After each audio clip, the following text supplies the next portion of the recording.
we are talking about some tools, right? Yes. First one is kurti. Did you ever heard the word? It's clear ആയില്ല. You can see in your textbook there are some tools, the name of some tools. Okay. The first one is kurti. Clear? Okay. It's a type of നമുക്ക് എന്താ പറയാൻ പറ്റുക, മൺവെട്ടി ഇല്ലേ നമ്മുടെ വീട്ടിൽ, അതറിയാമോ? അതുപോലുള്ള ടൂളായി കുർത്തി എന്ന് പറയുന്നത്. നെക്സ്റ്റ് വരുന്നത് സിക്കിൾ. അരിവാള് കേട്ടിട്ടുണ്ടോ? അരിവാള്, അരിവാളിനെയാണ് നമ്മൾ സിക്കിൾ എന്ന് പറയുക. നെക്സ്റ്റ് വരുന്ന ഈ ഷോവലും പ്ലോ, ഇതൊക്കെ നമ്മൾ ഫാമേഴ്സ് യൂസ് ചെയ്യുന്ന ടൂൾസാണ്. ഫാമേഴ്സ് ഫാമിങ്ങിൽ യൂസ് ചെയ്യുന്ന കുറച്ച് ടൂൾസിന്റെ നെയിംസ് ആണ് നമുക്ക് അവിടെ തന്നിട്ടുള്ളത്. Clear? Okay. Then there was a question. What was that? I want to know where and how we use these tools. Where and how we use these tools. We are using all these tools in our fields. The tools are used by farmers. Okay. Then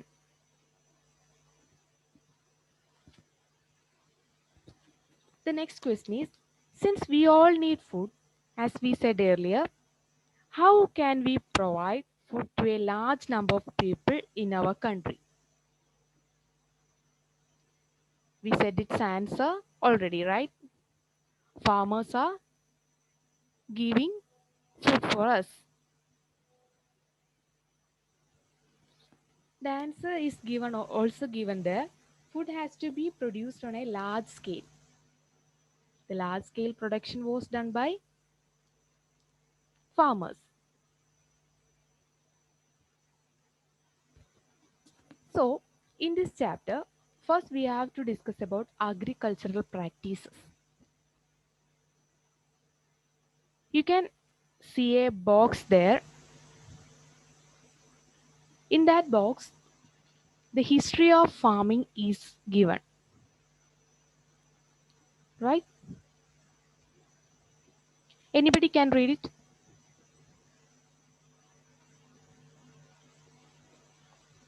Okay, I'm Maria. Please unmute yourself. Till 10,000 BC, people were nomadic. They were wandering in groups from place to place in search of food and shelter. They ate raw fruits and vegetables and started hunting animals for food.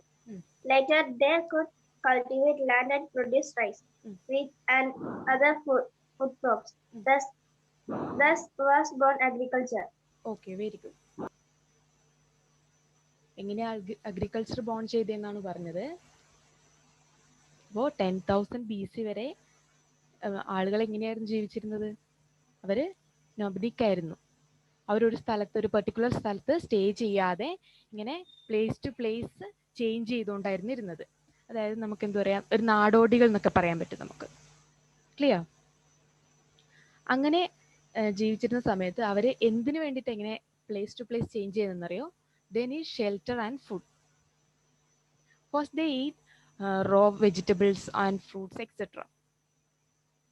After that they begin to hunting for food. By developing them, they begin to produce rice, wheat and other food crops. Thus was born agriculture.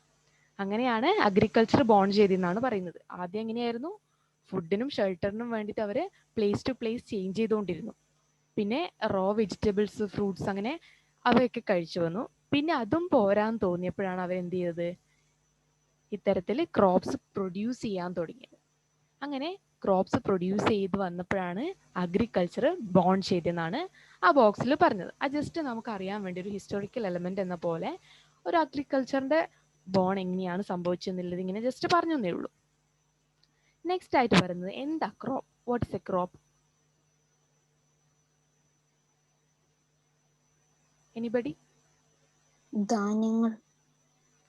Okay, ധാന്യങ്ങൾ മാത്രമാണോ crops? ഇനി അത് answer? Miss plants, kore plants. Okay, right. ധാന്യങ്ങളുണ്ട്, plants ഉണ്ട്. അങ്ങനെ നമ്മൾ ഒരു particular പ്ലേസിൽ കൃഷി ചെയ്യുന്ന ഏത് സാധനവും നമുക്ക് ക്രോപ്പാന്ന് പറയാം.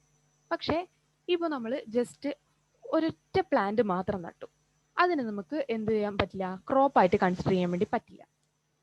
ഒരു ലാർജ് സ്കെയിലായിട്ട് ഒരു പർട്ടിക്കുലർ പ്ലേസിൽ ഒരു പർട്ടിക്കുലർ പ്ലാന്റ് അല്ലെങ്കിൽ ഒരു ധാന്യം, ഒരു വീറ്റ് ആയിക്കോട്ടെ, റൈസ് ആയിക്കോട്ടെ, അങ്ങനെ എന്തെങ്കിലും നമ്മൾ കൃഷി ചെയ്യുകയാണെങ്കിൽ അതിനെയാണ് നമ്മൾ ക്രോപ്സ് എന്ന് പറയാം. What is the definition of A crop? When plants of the same kind are cultivated at one place on a large scale, it is called a crop. Got it? Okay. Then, Shan, read it out. The definition of crop. Please unmute yourself. When plants of the same kind are cultivated at one place on a large scale, it is called a crop. Okay, very good. അപ്പോൾ ഒരു particular പ്ലേസിൽ large സ്കെയിലായിട്ട് ഏതെങ്കിലും ഒരു particular plant അല്ലെങ്കിൽ ഒരു plant നമ്മൾ cultivate ചെയ്യുകയാണെങ്കിൽ അതിനെയാണ് നമ്മൾ ക്രോപ്പ് എന്ന് പറയുന്നത്. അപ്പോൾ നമ്മൾ പാഡി ഫീൽഡ് കണ്ടിട്ടുണ്ടോ എല്ലാവരും?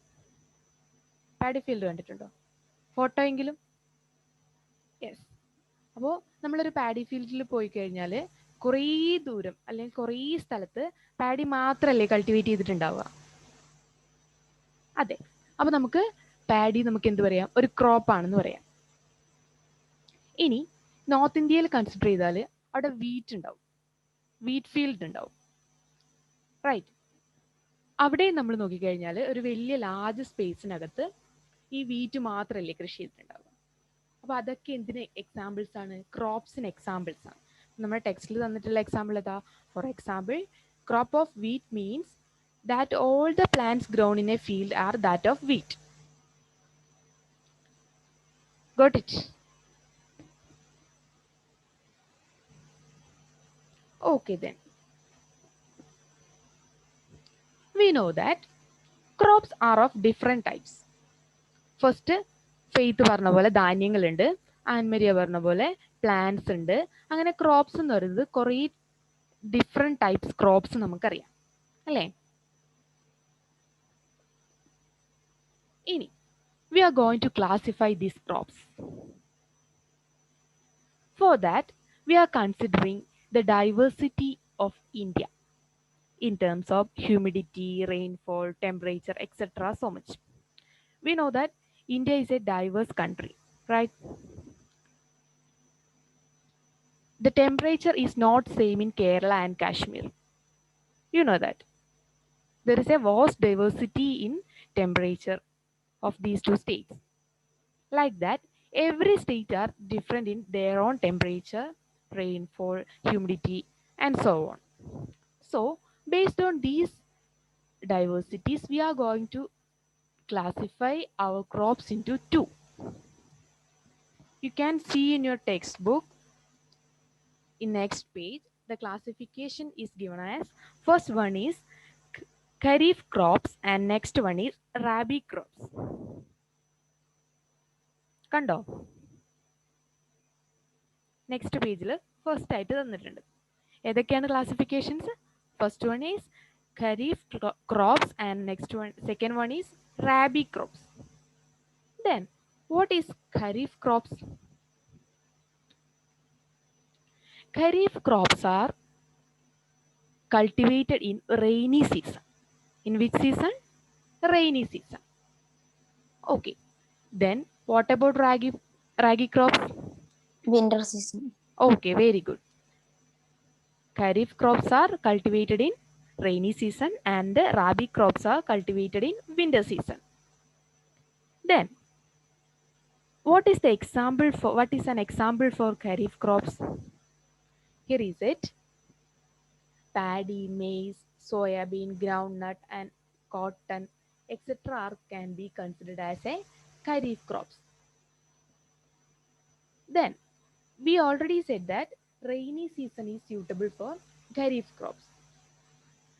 Then, here rainy season is considered from June to September. You all know June to September is the rainy season. So, in this time, we are cultivating our kharif crops, right? Then, why these are cultivated in rainy season? We have the അതിന് examples. നന്നായിട്ട് വെള്ളം വേണം. Yes, very good, Faith. ഇത് ഇപ്പൊ നമ്മൾ ഇവിടെ തന്നിട്ടുള്ള examples ഏതൊക്കെയാ? പാഡി ഉണ്ട്, മെയ്സ് ഉണ്ട്. മെയ്സ് എന്താണെന്ന് അറിയാലോ? Okay, very good. സോയാബീൻ ഉണ്ട്, ഗ്രൗണ്ട് നട്ട്. ഇവയ്ക്കൊക്കെ കൾട്ടിവേറ്റ് ചെയ്യണമെങ്കിൽ ഒരുപാട് വെള്ളം വേണം, ഇനഫ് വാട്ടർ വേണം അവർക്ക്. അതുകൊണ്ടാണ് ഇവയെ നമ്മൾ റെയിനി സീസണിൽ കൾട്ടിവേറ്റ് ചെയ്യുന്നതും ഖരീഫ് ക്രോപ്സ് എന്ന് വിളിക്കുന്നതും. Got it? Okay. Sean, do you have any doubt? Okay, fine. If you have any doubt, you can ask me, okay? പേടിക്കൊന്നും വേണ്ട, ഞാൻ പാവാണൊന്നും ചെയ്യില്ല. ഇനി next rabi crops. You have already said that rabi crops are cultivated in winter season, right?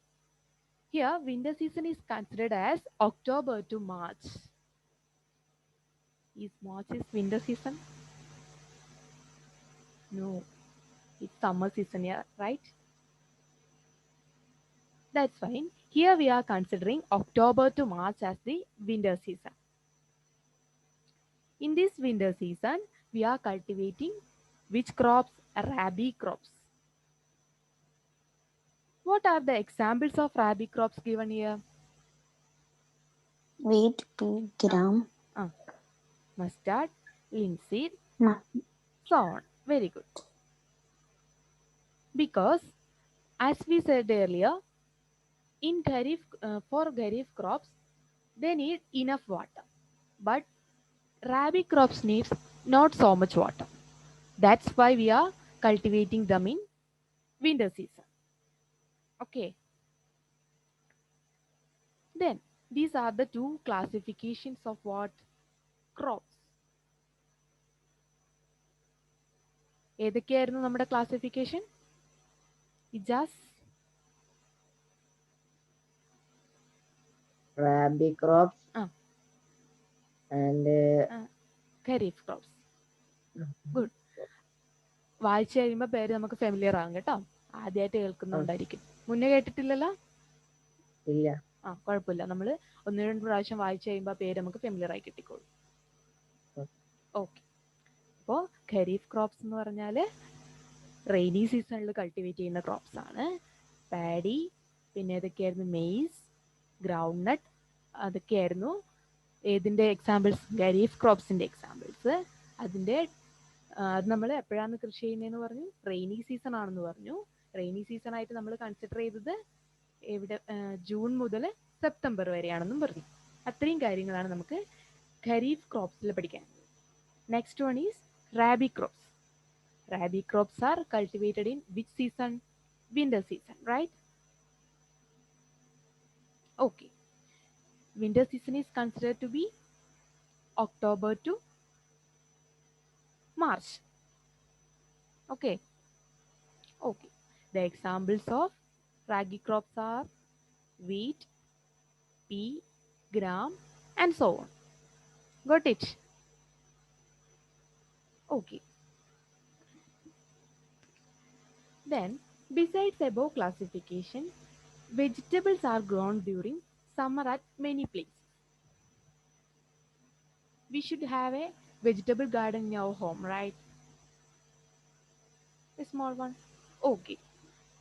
In that vegetable garden, we are planting our vegetables. We are not considering these seasons or crops. നമ്മൾ consider ചെയ്യുന്നുണ്ടോ? Winter season ആണോ summer season ആണോ അങ്ങനെ? അത് ഇല്ലല്ലോ, ഇല്ല. അപ്പോൾ ഇങ്ങനെ ഒരു what happen to Sreedev? I think his connection is lost. Okay. Besides this classification, vegetables are grown during summer at many places. Are you all clear?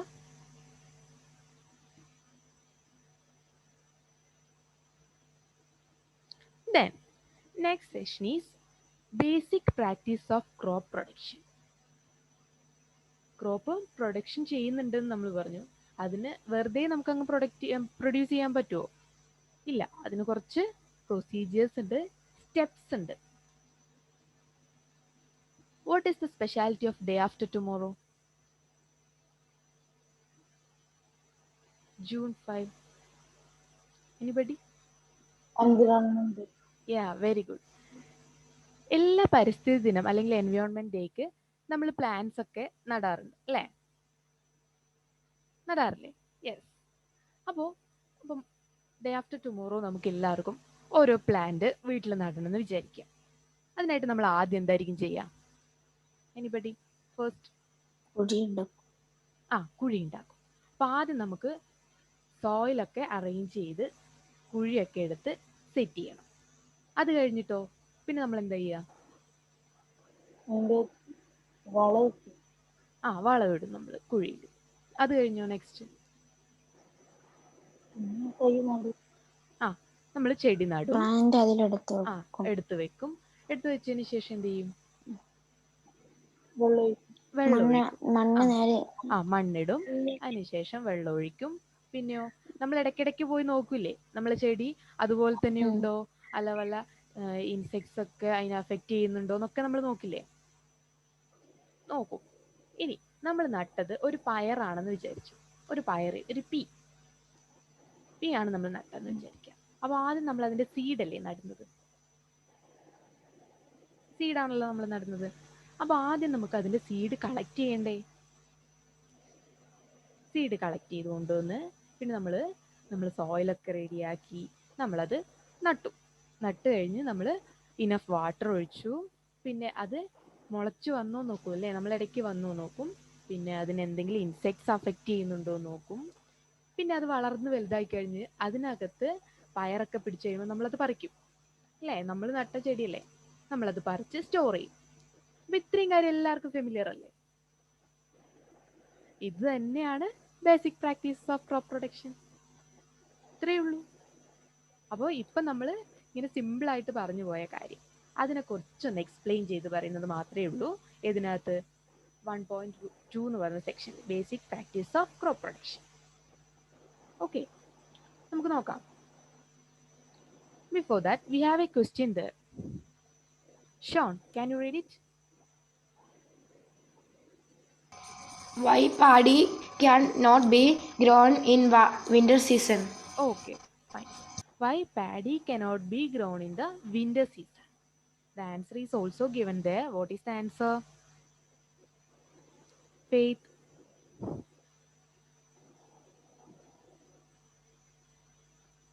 Paddy requires a lot of water. Therefore, it is grown only in the rainy season. Okay, very good. Paddy requires a lot of water. Therefore, it is grown only in the rainy season. We have already said that. Okay, fine. Okay. Then, cultivation of crops involves several activities undertaken by farmers over a period of time. You may find that these activities are similar to those carried out by a gardener or even by you when you grow ornamental plants in your house. That we have already said. Here we have 7 steps given as the agricultural practices. കണ്ടോ? 7 agricultural practices തന്നിരിക്കുന്നത്. ഏതൊക്കെയാവാ? First one is preparation of soil. Second one is sowing. Third one is adding manure and fertilizers. And the fourth one is irrigation. Fifth one is protecting from weeds. And the sixth one is harvesting. And the last one is storage. Seventh one is storage. Okay, very good. ഇത് തന്നെയല്ലേ നമ്മൾ നേരത്തെ പറഞ്ഞത്, തൊട്ട് മുൻപ് പറഞ്ഞത്. നമ്മളൊരു plant നടുമ്പോൾ നമ്മൾ എന്തൊക്കെയായിരുന്നു ചെയ്തുകൊണ്ടിരുന്നതെന്നല്ലേ നമ്മൾ ആദ്യം പറഞ്ഞത്. അത് തന്നെയാണ് നമുക്ക് പഠിക്കാനുള്ളത്. ഇനി first one is preparation of soil.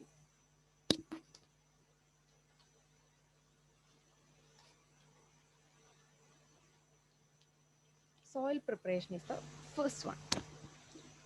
നമ്മൾ എങ്ങനെയാ സോയിൽ പ്രിപ്പയർ ചെയ്യുക? എന്തൊക്കെ കാര്യങ്ങൾ നമ്മൾ സോയിൽ പ്രിപ്പയർ ചെയ്യുമ്പോൾ ശ്രദ്ധിക്കണം? എനിബഡി? സോയിലിൽ കല്ലുണ്ടോന്നൊക്കെ ശ്രദ്ധിക്കണം. കുറെ കല്ലുള്ളടുത്ത് നടരുത്. വലിയ ക്രംസ് ഒക്കെയുള്ള സോയിലാണ് നമ്മൾ അതിനകത്ത് നട്ടിട്ട് കാര്യമുണ്ടോ? ഇല്ല. അപ്പോൾ വലിയ വലിയ ക്രംസ് ഒക്കെ ഉണ്ടെങ്കിൽ അതൊക്കെ പൊടിച്ച് നല്ല ഫൈനാക്കി സോയിൽ, എന്നിട്ട് വേണം നമ്മൾ സോയിൽ പ്രിപ്പയർ ചെയ്യാൻ വേണ്ടിയിട്ട്, അല്ലേ? അങ്ങനെ സോയിൽ പ്രിപ്പറേഷന് വേണ്ടി നമുക്ക് കുറച്ച് ടൂൾസ് യൂസ് ചെയ്യാം. അപ്പോൾ ആദ്യം അവ ഏതൊക്കെയാണ് ആ ടൂൾസ് നമുക്ക് നോക്കിയാലോ?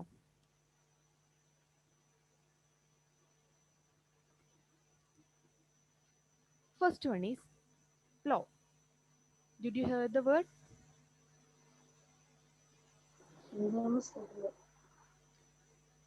In your textbook, you have a figure 1.1a. Look at the figure. കണ്ടോ?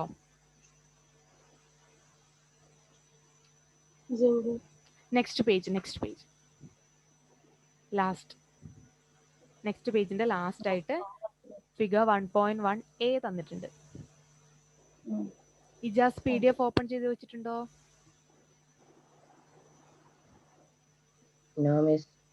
Okay, fine. ക്ലാസ് കഴിഞ്ഞിട്ട് നോക്കിയാൽ മതി കേട്ടോ. Okay.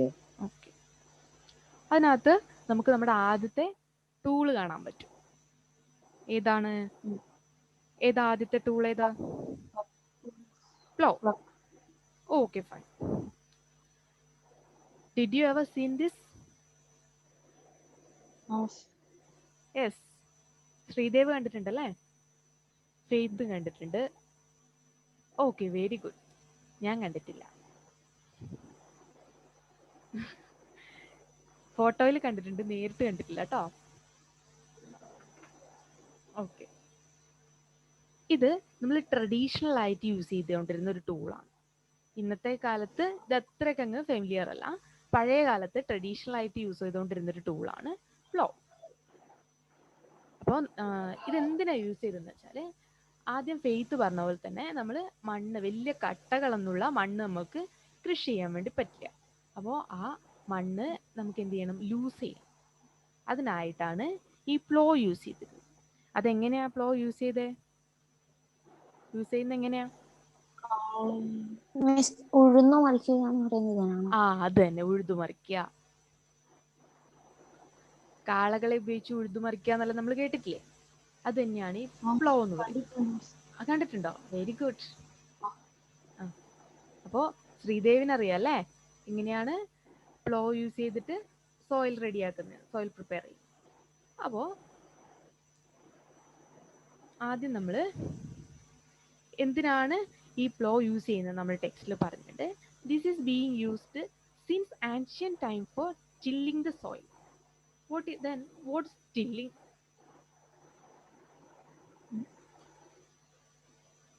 It's given in the textbook that the process of losing or turning of soil is called tilling or plowing. കണ്ടോ? അതിന് തൊട്ട് മുൻപ് തന്നിട്ടുണ്ട്. അത് ആദ്യം പഠിച്ചിട്ടാണ് നമ്മൾ ഇത് പഠിക്കേണ്ടത്. പക്ഷെ അങ്ങനെ പഠിച്ചാൽ നിങ്ങളത് ഓർക്കൂല. ഇപ്പോൾ നമുക്കത് ആവശ്യം വന്നല്ലോ. We need that tilling. So we have to learn that. What is tilling? Just have no textbook. Okay, fine. Then Anne Maria, what is tilling? Just read it out. The process of loosening and turning of the soil is called tilling and plowing. Or plowing. Both are same. We can use either word, even tilling or plowing. Okay, fine. Okay. Then the plows are made of wood or iron. Wooden ആവാം, iron.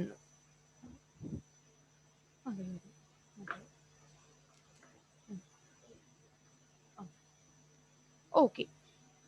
നമുക്ക് അപ്പോൾ നമുക്ക് ഇതിന്റെ ബാക്കി next ക്ലാസ്സിൽ പഠിച്ചാൽ പോരെ? സമയം ആയല്ലോ. 7:45 നെക്സ്റ്റ് ക്ലാസ് ഇല്ലേ നിങ്ങൾക്ക്? ഉണ്ടോ? അപ്പോൾ അതിന്റെ ഇടയിൽ ബ്രേക്ക്ഫാസ്റ്റ് കഴിച്ച് അടുത്ത ക്ലാസ്സിന് എല്ലാവരും ഇല്ല അല്ലേ? കുഴപ്പമില്ല. എങ്കിൽ എല്ലാവരും വേഗത്തിൽ പോയി ബ്രേക്ക്ഫാസ്റ്റ് ഒക്കെ കഴിച്ച് റെഡി ആയിട്ട് വാ. നമുക്കിനി അടുത്ത ക്ലാസ് ഉണ്ടല്ലോ, അടുത്തത് സയൻസിന്റെ ക്ലാസ്. അപ്പോൾ അതിന്റെ ബാക്കി നമുക്ക് പ്രിപ്പറേഷൻ ഓഫ് സോയിൽ അപ്പോൾ പഠിക്കാം. ഓക്കെ മിസ്സേ, ഓക്കെ. അപ്പോൾ നമ്മളിപ്പം പ്രിപ്പറേഷൻ ഓഫ് സോയിൽ വരെയല്ലേ എടുത്തേ? അത്രേ എടുത്തുള്ളൂ. നോട്ട് 2 ക്ലാസ്സും കൂടെ കഴിഞ്ഞിട്ട് ടീച്ചർ ഗ്രൂപ്പിലിടാം, ഒരുമിച്ചിടാം, സെപ്പറേറ്റ് വേണ്ടല്ലോ. മിസ് നോട്ട് ഓൺലൈൻ നോട്ട് അല്ലേ എടുക്കണ്ടേ? അത് തന്നെ വൺലൈൻ. ഓക്കെ, നോട്ട്സ് ഞാൻ ഗ്രൂപ്പിലിട്ടേക്കാം. Okay, you can leave now. Bye, miss. Thank you. Have a nice day. Okay, thank U.